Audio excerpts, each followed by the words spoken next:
The 2026 Yamaha WR250F is powered by a 250cc liquid-cooled 4-stroke double overhead cam engine with a 77 by 53.6mm bore and stroke and a 13.8:1 compression ratio. It's fuel injected and also uses the Yamaha Power Tuner app.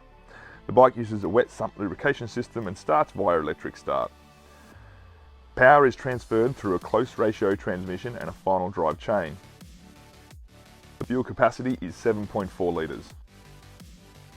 The chassis is Yamaha's bilateral beam frame paired with 300mm of fork travel up front and 306mm of rear travel through a linkage type swing arm, both using KYB systems. Ground clearance is 330mm, wheelbase is 1470mm and seat height is 955mm. Braking, as always, is handled by a 270mm hydraulic single disc at the front and a 240mm hydraulic disc at the rear, both using Nissan systems. The WR250F runs a 90/90/21 front tyre and a 140/80/18 rear, both in Australia running on Dunlops. Yamaha have developed the WR250F from the YZ250F package. That means it does have a motocross heart. However, it does run enduro specific settings in the fork and in the motor. This means it's meant to be a little more forgiving out on the trail. But we're going to go test that right now. Stay with us. There's no bike that screams Aussie trail rider more than the Yamaha WR250F. It is one of Yamaha's highest selling enduro bikes and has been for decades. And even though it's a 250F, it's still incredibly popular because it's synonymous with Australia, and especially this 2026 model Yamaha WR250F.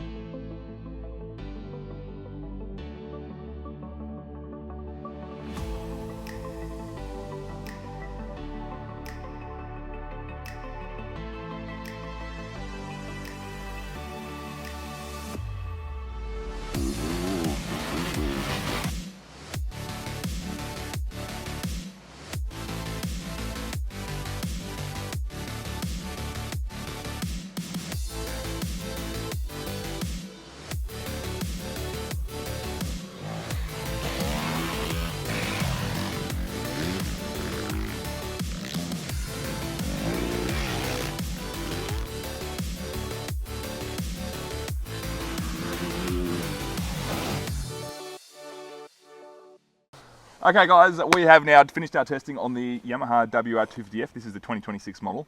With me today I have Wes Mills and Jeff Briggs. These are my two testers that we also used when we rode the WR450F, and the reason I wanted these guys out here today is Briggsy has ridden everything for ADB, from adventure bikes to electric trials bikes to motocross, enduro, every shootout we've done. He's very well versed in testing, and he's also early 40s. He probably fits the 450 capacity. He actually ran a YZ450F last year as a race bike. And Wes is a motocrosser who's switching to enduro. He's around the same age bracket, and he's been a kind of 125, 250 two-stroke guy his whole life on motocross bikes, and so we've been trying to convince him to get into the bush with us, and we thought the WR250F would be well suited. So we got these guys here today. We're going to start first up with the motor. We're going to talk about the motor first because Yamahas are known for their motor, and that's probably what stands out. Wes, what was your first think when you fired the bike up? You let the clutch out and off you went. Very quick throttle response. It took a little bit longer to get used to what I was normally used to riding. Just I speak maybe 2 strokes and 300s have a little bit more roll. Just that little blip of the throttle and the engine braking was quite noticeable. Very low in the revs. But when you got the bike revving into the meat of the power, that's where it really shined. You can rev them all the way till they hit the rev limiter, but it just sounds so aggro, and you can feel like you're going to get sucked through the airbox. That's how loud it is. So you can hear the vacuuming sound through the front of the tank, which is a strange feeling. And at the beginning, I did a few laps on that circuit. I really started to flow and gel with the bike, and finding that first gear was really short and second gear pulled for such a long time. I don't know what the ratios are, but I just found that I was dabbling in first gear a little bit too often and then having to quickly change to second. That's rare for me. I'm normally riding just in second gear, but yeah. So I found the motor same. It's incredibly powerful for a 250F. Like, you forget you're on a 250F. This could be a mid-capacity bike, just off the power. I did find too, when you open the throttle, it is quite aggressive, and I think you could probably get that out with a better the Yamaha Power Tuner app, I'm assuming, which we are going to start playing with. We're going to deliver you guys a whole bunch of maps to put into your WR250F soon. But yeah, I found that too, and I did like that mid part of the motor. I know what you mean. It kind of sounds like it's going to sound flatten off or sound off a bit as you get through the rev range, but it doesn't. It just keeps revving. Yeah. But incredibly powerful 250F. Briggsy, could you race this bike, your weight, your size, your ability? You're going to race the off-roads next year. Could you race that motor in the trim it's in right now? Is it that powerful? Yeah, for me, I'm actually a little bit the opposite. I found it a little lacking in the bottom, especially if you want to pull a gear higher. You do, and I guess it's coming off a 450 to 250. You have to remind yourself to be in the right gear for the right corner. Yeah. So that's just something that it took me a lap or two to adjust to. But if I did miss a gear or I was in third, it just didn't have that pull that I really wanted to say like a 350. So I feel like it's borderlining that mid capacity, but it just lacks that tiny bit of bottom, which I think a pipe would give you. And I think a bit of mapping would give you too. Yeah. I prefer it in the aggressive map, and mid and top end, if you can keep it in that mid to top end like throttle range, you'll win races on it. Like it's an incredible motor there. For me, I just need that little bit more bottom. I am heavier too, so that's something that I prefer. But yeah, you could prefer to be heavier? Or? No, more power. Don't worry, I'm trying to eat healthy. But no, I'd really like to put a pipe on it, play with the maps. And the gearing, I feel like if I just shortened it one tooth, I'd have more out of the bottom. Yeah. Like I feel like that would be a bit like MXA here. Yeah. Changing the gearing. Yeah, but you're right, 100%. Even though I'm lighter as well, I did find the exact same thing. Yeah, it's tall. It was like you had to be in the right gear for it to really shine. Yeah. And like Briggsy was saying, like trying to lug it didn't quite work. Yeah. But like I know personally, like I know Jess, like Gardner, I know Jeremy, I know Cooper, and like all these top racers, Will Rupert and that, and they're running Yamahas. Yep. And the 450s, they're nearly slowing them down. The 250s, they ain't doing much. Yeah. Like, you know, and they're winning races. Yeah. So they are an incredible bike out of the box. Yeah, they are. They're incredibly powerful, and for a 250F, you know, if you've never ridden one, I encourage you to get on a friend's or get on a dealer's demo bike, because the motor will blow you away at how powerful it is. It would be nice to even go, you know, if you were riding only the stuff we rode today, which is a lot of tight single track, you could even almost go up 2 teeth on the rear to really kind of bring it down. Then you could carry second everywhere. Yeah, kind and of thing. third as well. And third, yeah. Whereas I'm the same as you, Wes. I did find myself like going for third and just getting too low on the revs, like raw, because it's just that. You do need to motocross them. You need to motocross them in the bush, like essentially, to keep them in that right rev range. But I think with a pipe, bit of tuning and different teeth on the rear, you'd eliminate that, And I did like that, because that map motor is so powerful. I found that we had some water holes here that you kind of come out of a corner and you've got to get through this bog hole, and you could just kind of blip the throttle and a little bit of clutch, and for a 250F it'd stand right up and just power through the puddle, which a lot of 250Fs won't do. You've got to kind of give them a little bit more body movement, a little bit more clutch. So I totally agree. I actually did it without the clutch a couple of times. Yeah, there you go. Just cracking the throttle, just that crack of the throttle. Yeah. In the aggressive map, I didn't really ride it much in the stock map. I just preferred it straight away in the aggressive one. Yeah. And I found that I could actually pop over tree roots, rocks, even with like little to no clutch, just by cracking the throttle a little bit. So. Yeah. It's funny you mentioned the mapping. I know both of you guys said you preferred the aggressive map, and that probably is because of the speed that you guys can ride it. For someone like me, I'm a clubby and I'm a trail rider. I still actually preferred the mellow map. Even on a 250F, as a bigger guy, usually, and especially on a 302 stroke, I run the more aggressive map and then just click up a taller gear and just try and use all the torque. But like you said, because this bike is a more mid power and top end bike, I was just preferred probably to have it in the slower map and have to use that mid range rather than have it in the aggressive map and use the mid range and get a little bit unstuck coming out of corners. All right, let's talk then suspension. I said this when I have ridden other Yamahas. I'm big and heavy, and I don't need to do, personally, at my speed, anything with that suspension. Even more so, I found that more compliant and a little easier to ride than the 450F suspension. I could charge into things. It didn't get harsh. It didn't bottom out. It never deflected. It didn't send me anywhere else. The suspension package on that, for my weight at 100 kilos, was better than I thought it would be. Yeah, I'd agree. I'd say a bit of that too is inertia and weight. Like the 450's carrying probably 10 kilos, so there is that. But it held up. It was great. It didn't deflect. It was predictable. Balance again, like the 450. They've really refined that chassis. I really enjoyed it. We didn't change a clicker. Same thing. We didn't change a clicker on this bike either. I'm 93, like I said, and yeah, you could race it. Yeah. You could really race it. I took it on the motocross track and the rut track and all that as well, and it was great fun. Like it's a really fun racing it bike. this weekend, so Yeah. we'll see how it goes. We're heading off for a big race this weekend, so we'll see. Yeah. No, it's ready to go out the box for 90% of riders. Definitely. Wes, you're the lightest rider here. As the heaviest rider, I found it okay. As the lightest rider, you're a lot faster than me. Did you find it okay? I actually found it perfect because it would probably be a little bit rigid for the average, say, weekender. Yep. Who's your weight? Who's a 75 kilos Yeah. to 85 kilos. Yeah. Would probably find it a little stiff. Yep.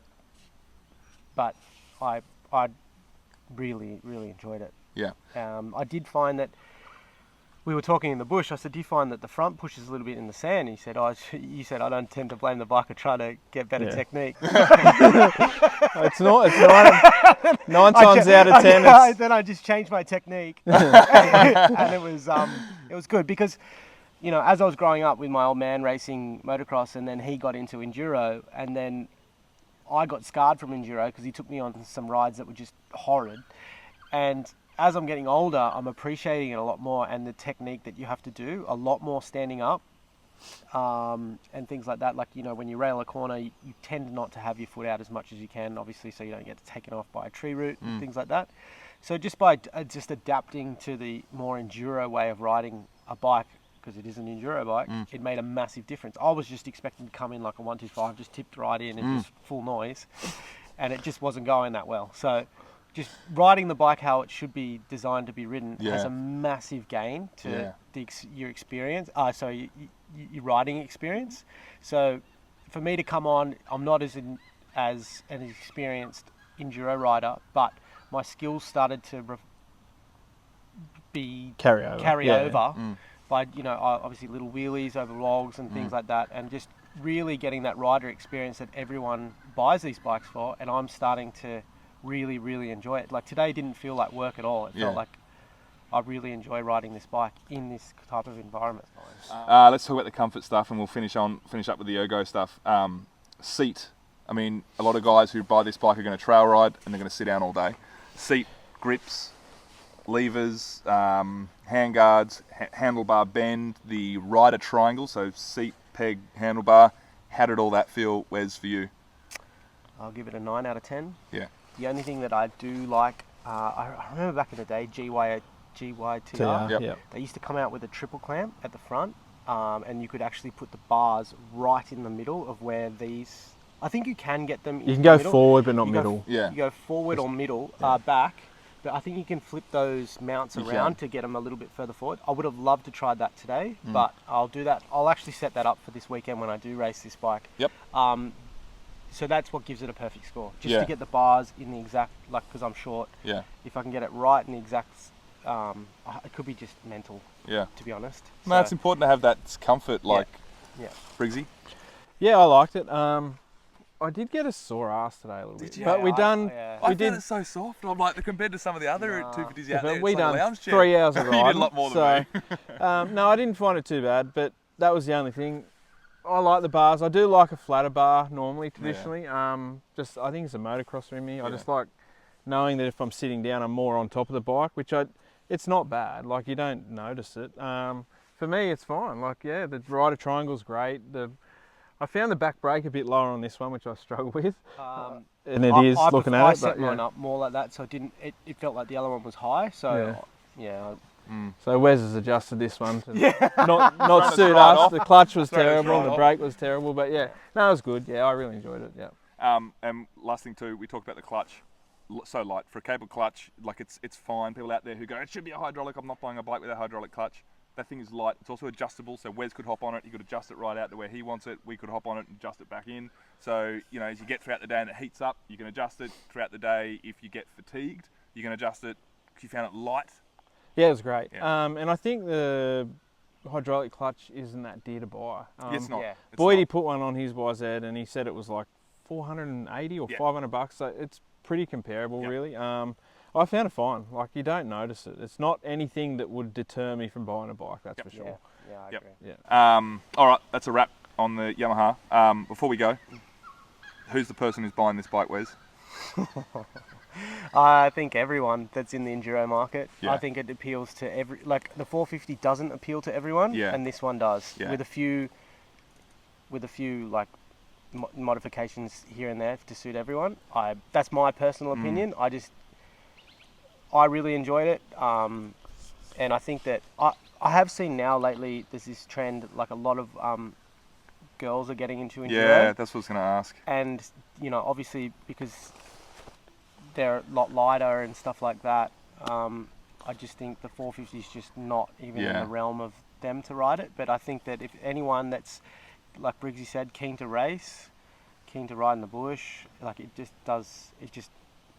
kind of covers the whole field. Well, and Briggsy, can the beginner? I mean, it's a 250F, so most people who are adults are going to go, well, it's only registerable. The smallest capacity registerable bike you can get nowadays, if you can't find a 202 stroke, is this bike, a 250F. Would you put a beginner on it if you mapped it so it's just as doughy as you can map it? I'd have to try the doughy map, to be honest. Like, if I was going to recommend a beginner bike for someone, I'd probably go an X-Trainer. Yeah. Like a 300 X-Trainer. They're really mellow, they're a bit smaller in height, they're easier, they're lighter.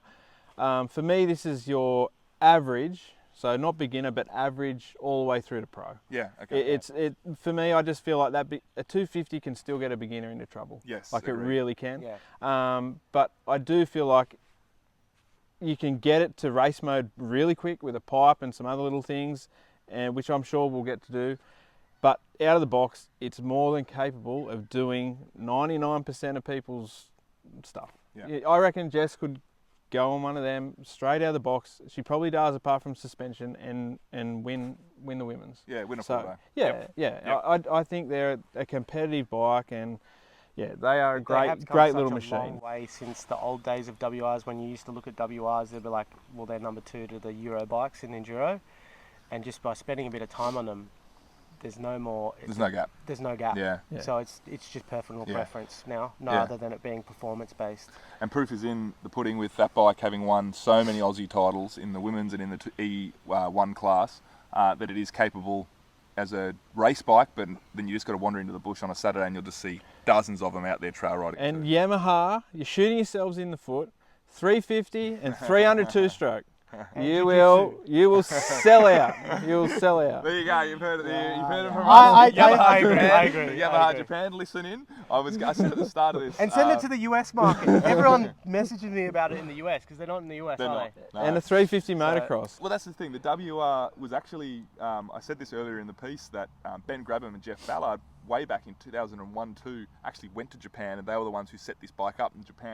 Yamaha Japan set it up for Australia. This is a bike that was designed originally for Australia. You get them in Europe. Occasionally, you'll get them in and around the US, but it's an Aussie bike, which is really cool. It's iconic for this country. So that's a wrap, guys, on the Yamaha WR250F. We are going to hang on to it. Wes is going to race it this weekend, so we're going to come back to you what it's like to race. He's going to try out those grips, because we always whinge about the grips being too hard, but he's going to have to spend a lot of time with them. And then we're also going to pull the bike down and do a whole bunch of mapping on it. We're going to give you 3 or 4 different maps to put in the bike that are everything from beginner, trail rider, racer, everything in between, so that you guys can just use it in the app and put it straight into your 2026 Yamaha WR250F. So stay tuned for that. But that's it for us now, guys, on the WR250F test.